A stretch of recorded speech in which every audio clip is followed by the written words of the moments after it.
Bonjour, très chers spectateurs, bienvenue sur la chaîne Lumière. Aujourd'hui, le thème sur lequel nous allons travailler aujourd'hui, il s'agit de l'entrepreneuriat, un thème assez connu par tout le monde. Mais celui sur lequel nous allons travailler est de chercher à savoir si l'entrepreneuriat est la solution immédiate pour les jeunes disciplinés récemment sortis de l'école ou ça va être vraiment un plan B. Pour ce débat, nous avons devant nous des participants. Je vais commencer par notre monsieur. Comment vous appelez, monsieur? Moi, c'est Monsieur Nomaï Gervais. Je suis un professionnel rentré aux études à l'École nationale supérieure polytechnique de Marois, donc présentement étudiant et professionnel. Donc, c'est tout moi là-bas. Merci, merci. Bon, la première question que je vous adresserai est la suivante. D'après vous, si le marché de l'emploi était florissant, l'entrepreneuriat resterait-il un choix noble ou deviendrait-il inutile? Bon, vous me posez la question de savoir si le marché de l'emploi était florissant. Ça veut dire que si tout le monde avait un emploi, est-ce que Oui, oui. l'entrepreneuriat deviendrait-il obsolète ou bien inutile? Inutile. Je pense que non. Parce que le marché de l'emploi, l'employabilité, ou quand on travaille pour quelqu'un, ça ne va jamais rendre riche. Donc le salariat ne rend pas quelqu'un riche. Or, de ce qu'on sait, de ce qui est vécu de tous les temps, c'est l'entrepreneuriat qui rend riche. Donc ça veut dire que pour des esprits assez élevés, pour les esprits Ouais. assez grands, même si on arrivait à satisfaire tout le monde, ça veut dire que là, on pouvait employer tout le monde et donner un salaire à la fin du mois. Je pense qu'il y aurait d'autres personnes qui ne se sentiraient pas assez à l'aise dans ça, qui penseraient D'accord. toujours, parce que la richesse n'est pas dans le salariat. Quand Je on veut comprends. devenir riche et vraiment se dire sortir de la pauvreté, il faudrait bien entreprendre. Et l'entrepreneuriat serait toujours une option. Ça veut dire que tout le monde peut excéder dans l'entrepreneuriat parce que chaque entrepreneur a son ADN. Il faut d'abord le comprendre. Oui, oui, oui, L'entrepreneuriat oui. Effectivement. c'est l'ADN de tout un chacun. Chacun a son ADN. Un Ouais. X ou un Y ne vont pas progresser de la même manière. Donc, ce qui fait que il y a certaines personnes qui vont se satisfaire avec ce salariat, mais d'aucuns vont toujours penser que non, il faut sortir de là et penser plus grand et atteindre le niveau de richesse qu'ils veulent, parce que c'est la première chose qui fait en sorte Ouais, que ouais, certaines ouais. entreprises, parce qu'on veut se sentir à un autre niveau, aider la société, aider son pays, aider sa famille ou de ses idées, quoi. Je vous Promouvoir comprends ses très idées. bien. Je vous Ça veut comprends très dire bien. monter. Donc, d'après vous, même s'il y avait assez d'emplois pour tout le monde ne sera pas satisfait. Du coup, ils seront obligés d'entreprendre afin d'atteindre un niveau de richesse plus élevé. Oui, oui, oui. Il y a des esprits comme ça, ils sont nés Ouais. ainsi. Il y a des gens que même si tu leur donnes 1 million de salaire, ils se sentiraient mieux Ça, c'est un argument, ça vaut la peine. dans l'entrepreneuriat.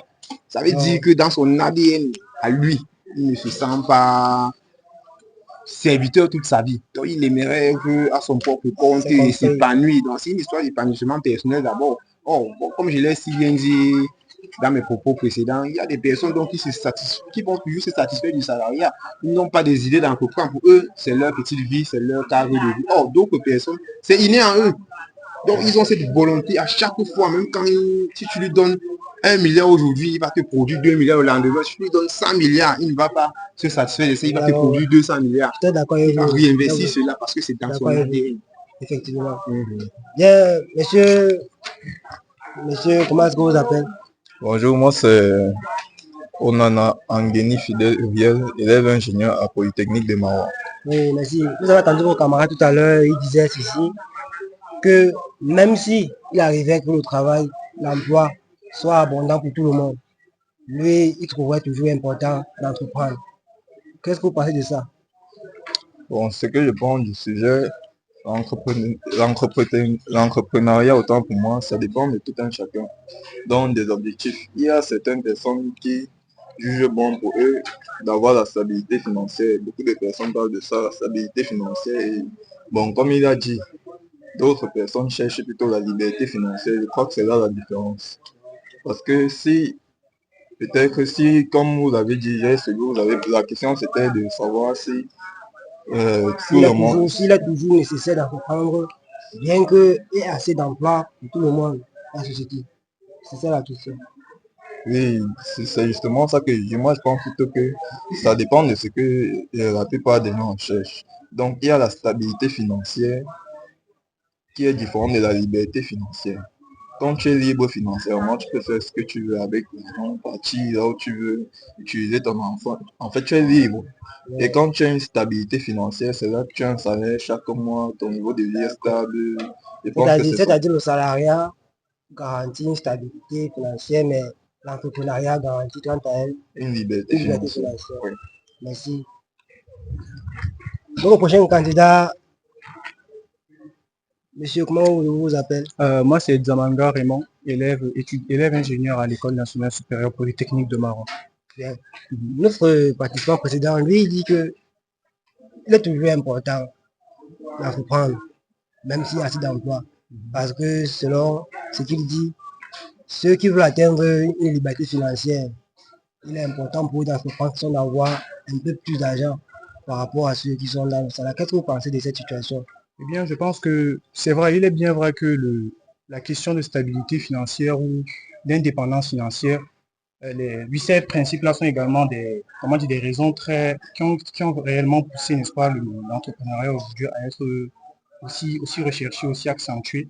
Mais je pense que la véritable raison, en fait, ce qui fait que l'entrepreneuriat, pour moi, ne risque pas de disparaître, c'est surtout à cause du rêve des hommes. Parce que si l'on note bien, bien avant que le monde de l'emploi ne soit aussi compétitif, c'est-à-dire bien avant que le taux d'emploi ne soit aussi bas, donc bien avant qu'il n'y ait plus de demandes que d'offres, Oui, oui. l'entrepreneuriat a toujours existé. Si vous voyez des gens tels que Mark Zuckerberg, à l'époque il a créé Facebook, je crois bien qu'à cette époque-là, le monde de l'emploi n'était pas aussi compétitif qu'aujourd'hui. L'emploi était plus ou moins abordable, les gens pouvaient accéder un peu plus facilement à l'emploi. Mais les gens entreprenaient déjà à cette époque. C'est pour dire que le monde de l'emploi n'est pas seulement régi par le monde de l'emploi n'est pas régi par une question de volonté, de dépendance ou d'hégémonie financière. Le monde de l'employeur, vous l'avez dit. Le mode de l'entrepreneuriat, autant pour moi, n'est pas seulement régi par par l'envie d'hégémonie ou de liberté financière, mais aussi par une question de rêve et de point de vue. Un homme qui a une vision du monde, une certaine vision du monde, qui veut la montrer aux autres, peut se retrouver obligé d'entreprendre. Mark Zuckerberg, comme j'aime bien cet exemple, Mark Zuckerberg qui voulait montrer aux gens qu'on pouvait rester connecté via Internet, a créé Facebook. Et c'est comme ça qu'aujourd'hui nous connaissons Facebook. Au départ, c'était juste pour montrer sa vision du monde, et voilà que ça lui a permis de gagner sa vie. Donc pour moi, pour cette principale raison, l'entrepreneuriat ne risque pas de disparaître. Merci, merci. Très chers spectateurs, vous voyez seulement sur ce point, qui est de savoir si tout le monde avait l'emploi, si cette société réservait beaucoup d'emplois pour tout le monde, il y aura des gens qui vont devoir entreprendre. Pour plusieurs raisons, comme l'a dit mon ami, il y a le rêve et les gens qui veulent atteindre des libertés financières qui sont différentes de la stabilité financière. Il y a également des gens qui veulent aider les gens, à travers les services, les nouveaux services pour aider le monde à évoluer. Bien, pour poursuivre notre débat, la question suivante que je vais vous poser, très chers participants, c'est de savoir les success stories. Oui, les success stories. Les success stories des jeunes entrepreneurs sont-elles inspirantes ou toxiques pour ceux qui échouent en silence? Là, je vois que monsieur se prononce dessus. Bon, un succès sera toujours positif. Quoi qu'on dise, un succès va rester positif. Mais maintenant, la plupart des jeunes qui réussissent, ils ont un cheminement. Bon, généralement, dans la société, quand quelqu'un réussit, bon, il va présenter la fin de sa réussite. Bon, c'est ça qui sera mis en exergue. Bon côté, quoi. Le bon côté, généralement, par là où il a commencé, très peu en disent les difficultés qu'ils ont rencontrées. Et donc, c'est ça qui fait. Mais ce qu'on va retenir en grosso modo, c'est que un succès est toujours inspirant et il va rester positif. Ça veut dire que, comme quelqu'un le disait, un grand penseur, peut-être que j'ai oublié le nom, ça veut dire que toutes les personnes qui réussissent présentent toutes les mêmes caractéristiques. Ça veut dire on doit s'inspirer des caractéristiques qui ont mené au succès. Ça veut dire que si nous, on veut développer le même succès, ça veut dire que c'est un état d'esprit en fait. On doit se mettre dans cet état d'esprit et développer les mêmes caractéristiques. Parce que si on regarde de tous les milliardaires que nous avons sur la Terre à ce jour, vous allez voir qu'il y a quelque chose qui présentent tous en commun. Mais il y a certains critères, certaines caractéristiques qu'ils ont tous en commun. Je crois que ce sont ces caractéristiques. D'après vous, c'est quoi ces choses-là que ces personnes ont tous en commun? Bon, il y a d'abord un premier principe qu'on utilise partout sur la terre, c'est que les chrétiens appellent la foi ou La foi, c'est ça? la foi. Maintenant, je ne vais pas prendre la foi comme c'est peut-être les chrétiens ou des C'est un religions. exemple. Oui, maintenant, il y a ça. Donc, c'est qu'on appelle la foi. Ça veut dire une conviction. La plupart, ça c'est un exemple. Bon, vous allez voir qu'ils croient en ce qu'ils font.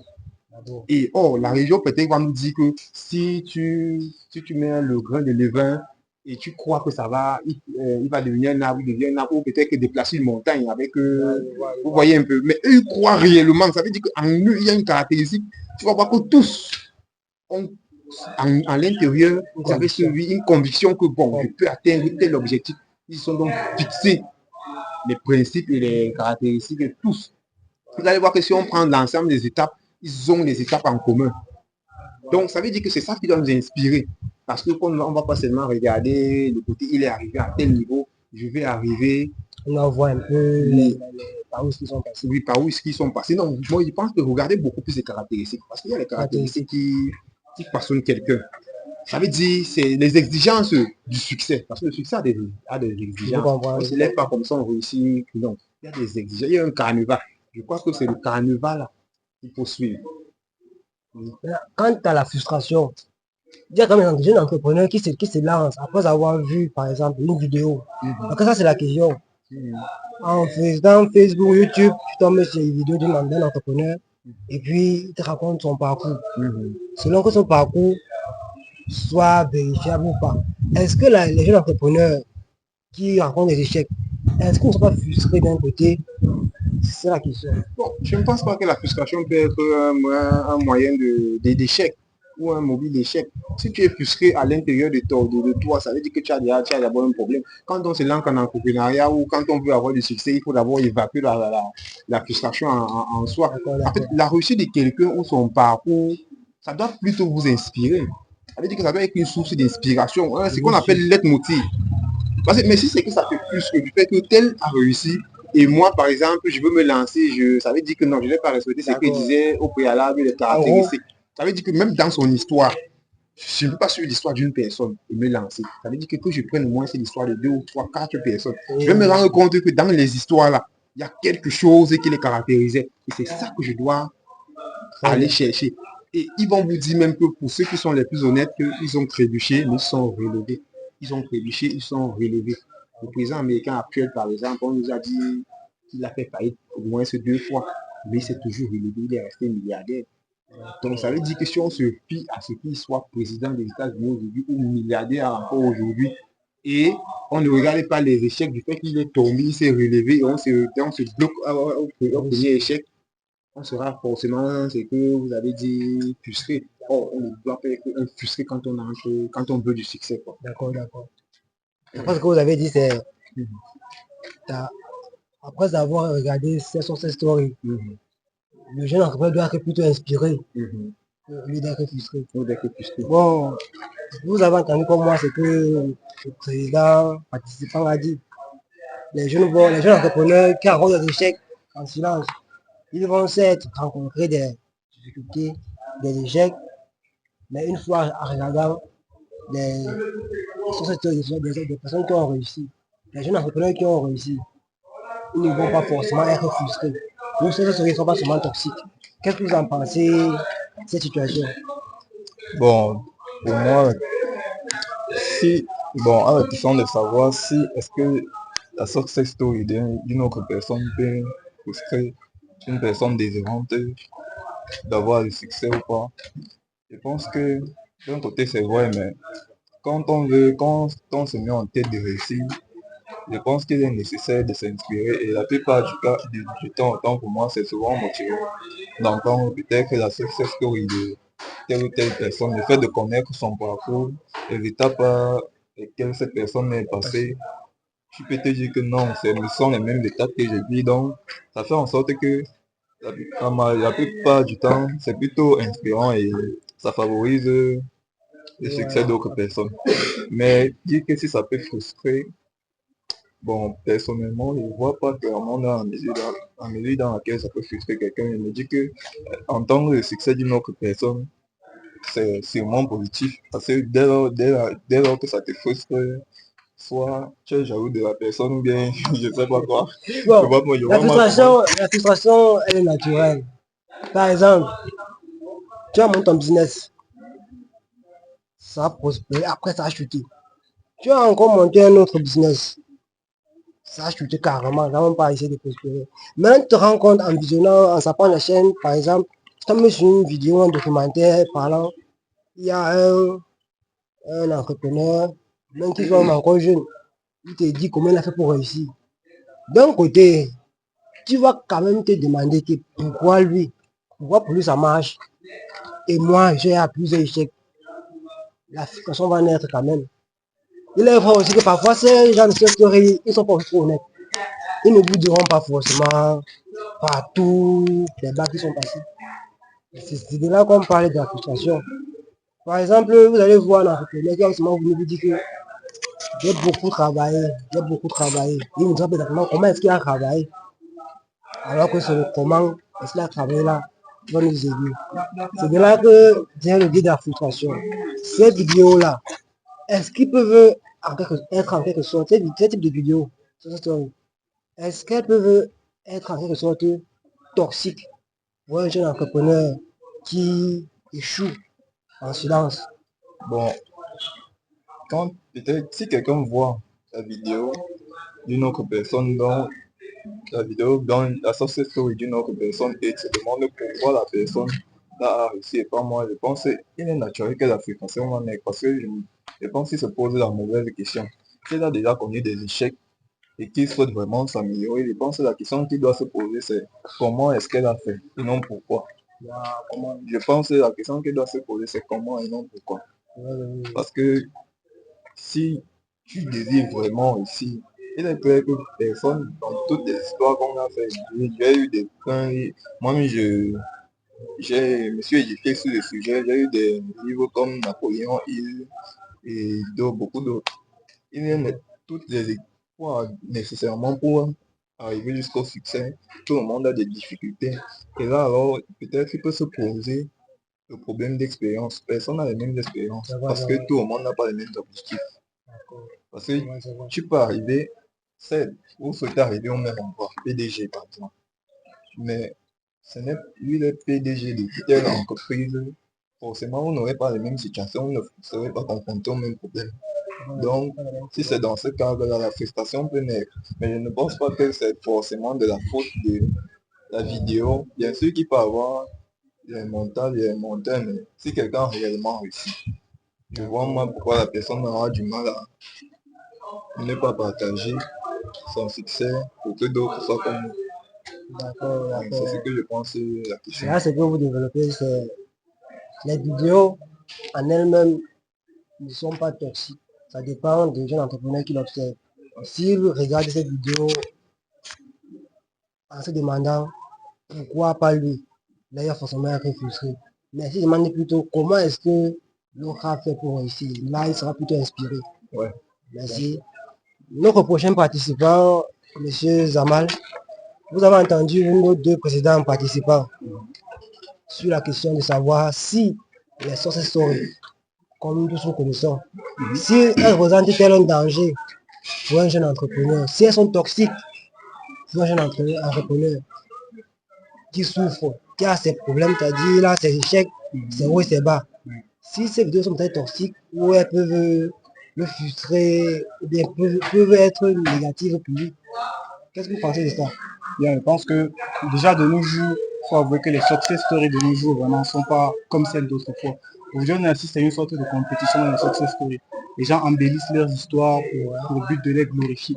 Ce qui fait qu'en effet, ça peut frustrer quelques-uns qui, lorsqu'ils écouteront ces histoires, se diront, bon, qui n'ont pas fait assez d'efforts, qui ne sont pas assez talentueux et tout et tout. Alors qu'on peut parfois assister, alors que c'est parfois juste des exagérations des entrepreneurs vis-à-vis de leur propre histoire.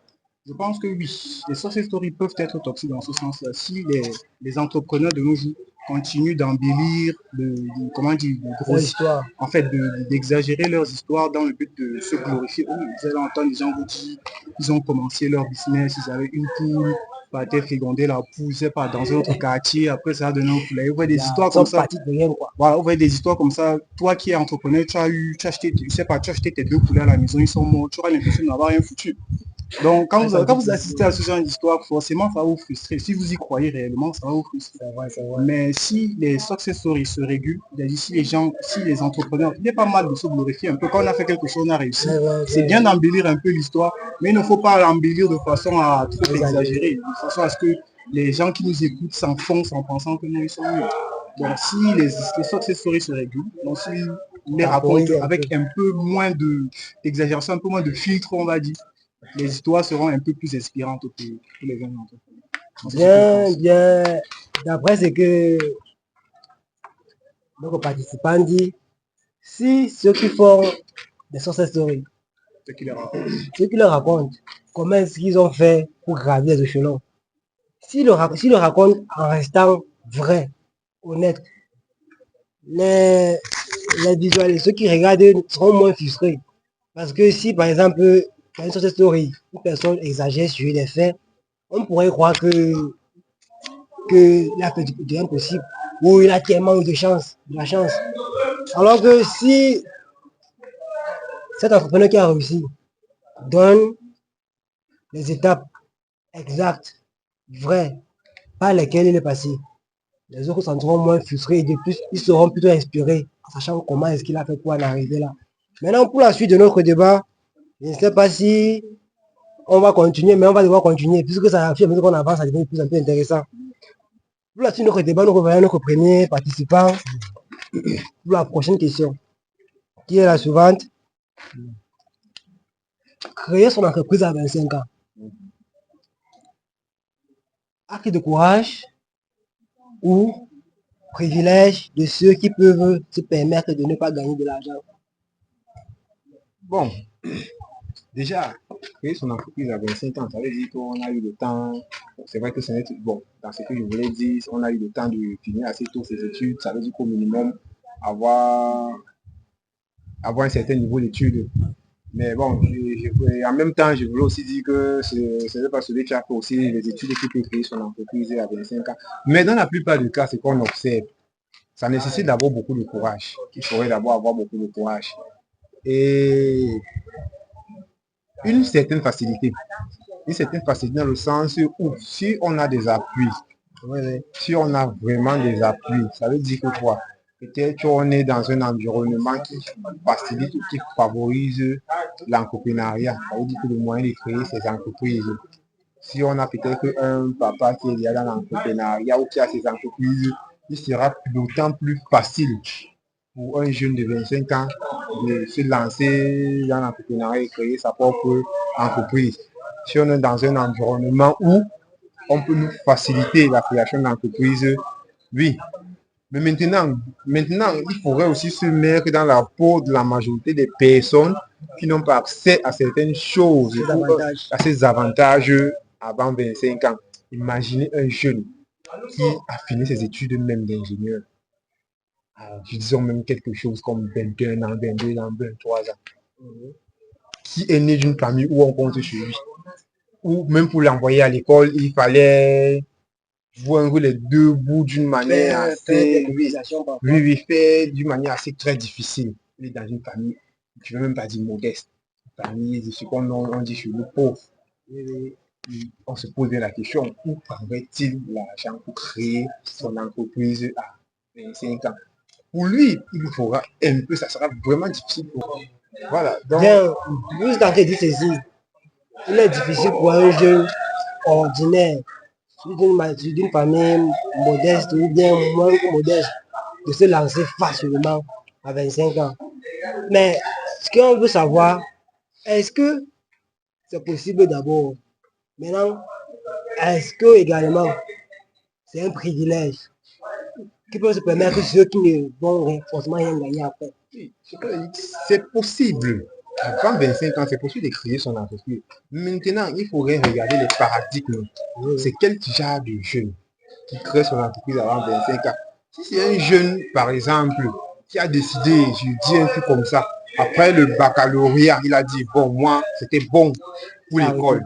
Je m'en vais, je vais me lancer dans n'importe quelle activité. Alors, je peux prendre mon pouce au marché, je peux prendre mon pouce, je l'amène au marché. Et si le beau pouce peut me donner, je vais dire un truc comme ça, 1500 par jour. Et que dans les 1500... Mais là, il faudrait aussi penser à la taille de l'entreprise. Justement, je devais en venir, je devais en venir. Okay. Parce que quand on parle des entreprises au Cameroun, c'est que bon, dans le monde entier, on parle d'établissement à SA, société anonyme.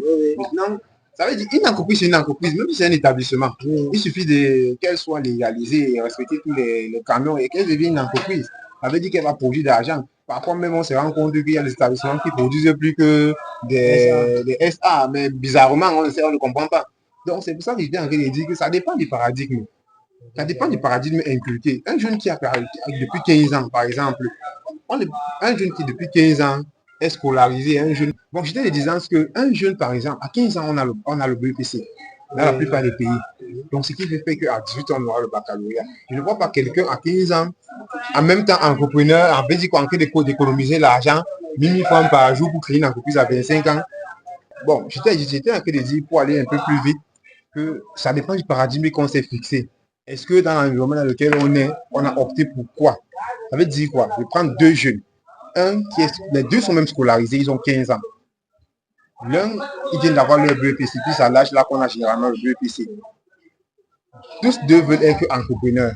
Est-ce que celui qui va continuer ses études et s'il dit avoir la licence à 21 ans, et celui qui va commencer, qui va laisser, qui va prendre, qui va dire que bon, moi c'était bon. Parce qu'on sait qu'on ne peut pas aller au lycée et en même temps avoir les ambitions d'être entrepreneur. Je prends les cas des familles pauvres. Ça veut dire les gens qui n'ont pas de privilèges. Ça veut dire qu'ils n'ont pas, oui, un environnement qui va les favoriser. Ça veut dire qu'on est obligé, ça veut dire de sacrifier quelque chose. Si on décide qu'à 25 ans, on va créer son entreprise, c'est juste un sacrifice à faire. Ça veut dire, peu importe dans ce qu'on va faire, si c'est son pouce qu'on va prendre, on se dit, je vais gagner 2000 par jour et épargner 1000 francs. Et c'est dire que à 20 ans, par exemple, je vais d'abord créer une petite boutique. À 21 ans, je vais l'agrandir. Et à 25 ans, j'ai mon entreprise. Donc, c'est comme on dit au Cameroun ou en Afrique maintenant, c'est le schéma. Maintenant, celui qui a opté pour les études, il a fini ses études à 23 ans. Je vais prendre le domaine qu'on connaît, lui, il est même ingénieur. Mais je ne vois pas par quel alchimie, par quel miracle, dans une famille pauvre où on sait qu'il doit écrire les jours l'honneur, où on l'a déjà vu directer quelque part. Il faudrait bien qu'il amasse. Sauf s'il a un premier gros contrat où on va lui donner 2 millions et qu'il a un contrat de 2 ans et après les 2 années de travail, il décide que bon, moi j'investis tout cet argent dans l'entrepreneuriat et j'abandonne. Puis il y a cette possibilité parce qu'il y a des gens aussi, toutes les questions de chance dans la vie. Il y a des gens qui attrapent leur premier boulot, et il est vraiment bien payé et il se dit que bon, je vais sacrifier cet argent pour me lancer. Vous voyez les possibilités. Ça veut dire, voilà, il a connu son risque, il s'est dit, bon, je vais diminuer mon rythme de vie, ça veut dire si je gagne 800 000, je vais manger 100 000 chaque mois, 600 000, le reste, j'épargne pour créer une entreprise dans 2 ans. Il y a 25 ans, il a son entreprise. Vous voyez qu'il y a cette possibilité, mais maintenant, la proportion, il y a combien qui ont cette facilité, cette possibilité, cette chance même. Oui, parce que la vie est question de chance. Ce que vous dites, c'est ceci. Premièrement, pour ceux qui ont des avantages, des privilèges, qui sont des familles un peu aisées, peuvent se lancer directement après. Oui, peu importe après le diplôme. Qu'il ait même fait les études ou pas. Ça veut dire qu'il peut décider qu'avant 25 ans d'être entrepreneur, s'il a vraiment cet esprit d'entrepreneuriat, il va arriver. Ça veut dire que s'il est vraiment dans cet esprit, dans cette logique, ça veut dire qu'on parle d'un jeune conscient, peut-être qui n'avait pas, peut-être que pour lui, parce que comme on dit, si tu demandes à un poisson de monter sur un arbre, c'est difficile. Ça veut dire que pour lui, les études, c'était difficile. Dans son esprit, c'était entreprendre. À 25 ans, ici, dans un environnement propice, c'est parti. Ça veut dire qu'il y a un parent qui peut injecter 3 millions pour créer une entreprise et vous voyez qu'il multiplie du parent là en un laps de temps et il se lance. Mais maintenant, il faudrait bien être dans ces environnements. Mais maintenant, dans le deuxième cas, on a pris quelqu'un qui est devenu famille totalement pauvre. Il y a 2 options. Soit il se lance tôt. Il se lance tôt et il se fixe vraiment des objectifs. Il être discipliné. Il être très discipliné. À 25 ans, il pourra déjà... Ou soit la chance sourit après ses études d'avoir un très bon employeur qui va vraiment bien payer. Et comme il a D'accord. ce désir en lui d'entreprendre, à 25 ans, il a son entreprise. C'est très intéressant ce que vous dites. Mais ok. Notre prochain participant par rapport à cette question, on joue un peu s'il te plaît. Là, il est question des principes très, très basiques pour un jeune de 25 ans. Pour qu'il puisse entreprendre à 25 ans, être chef d'entreprise à 25 ans. Nos précédents participants parlent d'être favorisé, d'avoir des privilèges. Premièrement, le privilège, c'est-à-dire peut-être l'avantage qu'il a, c'est un groupe qui est élevé par les parents, ou le privilège qui peut être, c'est un privilège à dire de son environnement, peut-être qu'il puisse se lancer à 25 ans. Maintenant, la difficulté revient au niveau de, concrètement parlant, pour une personne ordinaire, pour un jeune d'une famille modeste, on va avoir d'autres difficultés. Il sera difficile pour lui d'être entrepreneur à 25 ans. D'après vous, dites-moi, est-ce possible d'être entrepreneur à 25 ans et s'en sortir? Ou si quelqu'un tente de le faire à 25 ans, c'est un risque qu'il prend, qui, qui sera forcément sauté par l'échec, puisque peut-être qu'il ne sera pas prêt, peut-être qu'il n'aura pas plus d'expérience, peut-être qu'il n'aura pas d'accompagnement. D'après vous, quelles sont vos idées par rapport à ce sujet? Bon, d'après moi, merci d'avoir pour la question. Moi, si je dois commencer quelque part, c'est pourquoi 25 ans. C'est Déjà. tout, c'est tard, c'est tout. Déjà, je pense qu'il n'y a pas forcément un âge.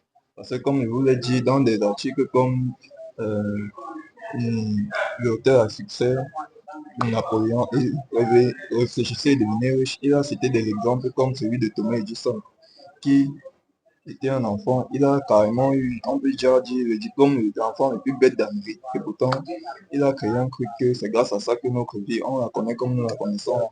Et à partir de ça, on ne peut pas dire qu'il était déjà assez âgé ou bien assez petit. Il était juste un adolescent et il a fait ça. Et il est devenu un des piliers de l'économie de 7 ans. Donc, je pense que s'il faut entreprendre déjà, je pense que ça n'a pas un âge fixe. Là, il n'y a pas d'âge. Il n'y a pas d'âge pour entreprendre.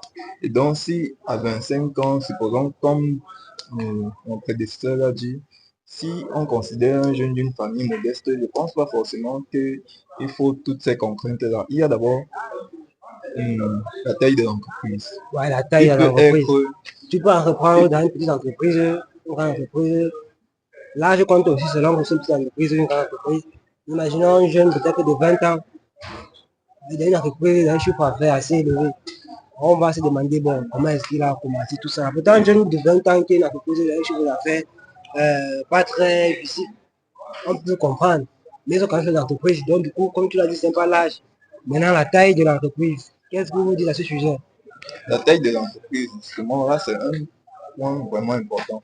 Il est clair que si peut-être je prends l'exemple d'un enfant qui sort de nulle part, d'une famille modeste, comme vous avez dit, qui a une entreprise avec un chiffre d'affaires de l'ordre des centaines de millions, bon, on va s'interroger. Par où est-ce qu'il a commencé? Par où est-ce qu'il a commencé, savoir comment est-ce qu'il a fait, quelle méthode il a employé et tout. Mais même jusque-là, parce que moi, je ne crois pas vraiment à la chance, comme on dit. Mais c'est vrai que, bon, je ne sais pas quelle méthode, mais je pense que si quelqu'un désire vraiment investir peut-être un âge, comme on a dit, à 25 ans, être chef d'entreprise, bien sûr, c'est pas le genre de truc qu'on se lève et on devient du jour au lendemain. Il y a une méthodologie à prendre, il y a, de nos jours, ça devient carrément, on peut dire une école, plein de gens postent des trucs dessus. On sait tous que c'est un métier, c'est pas, il faut pas dire, on peut pas dire que c'est facile, mais c'est, ou bien que c'est difficile, mais c'est pas donné. C'est pas donné, il faut passer par plusieurs étapes. Il faut passer par plusieurs étapes.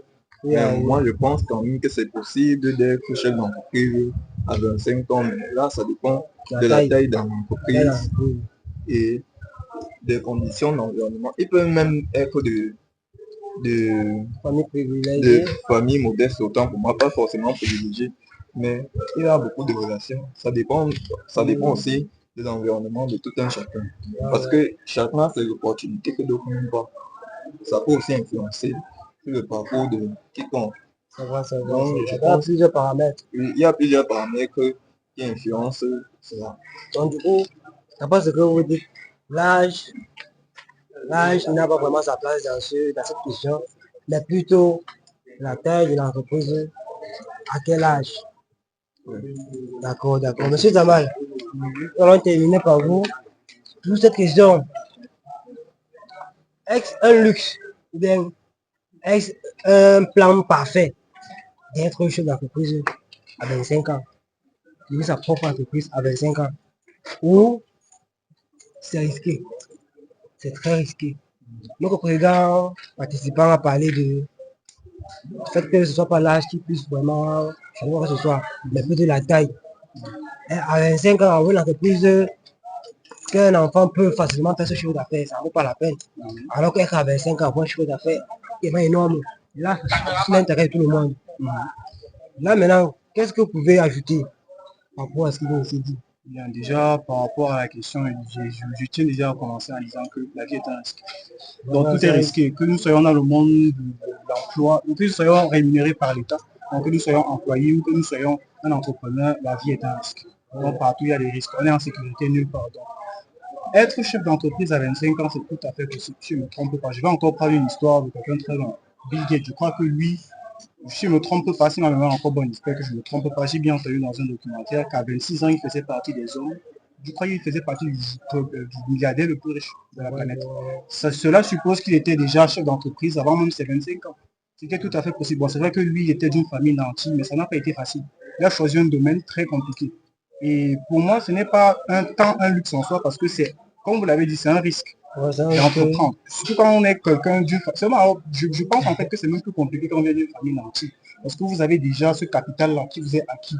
Pourquoi prendre le risque d'investir ça et de tout perdre? C'est même là que c'est un risque en fait. C'est plutôt pour celui qui n'a rien que ce n'est pas bon. Celui qui part de zéro en fait. Attendez. Vous dites que ceux qui ont un peu d'argent en fait. Oui.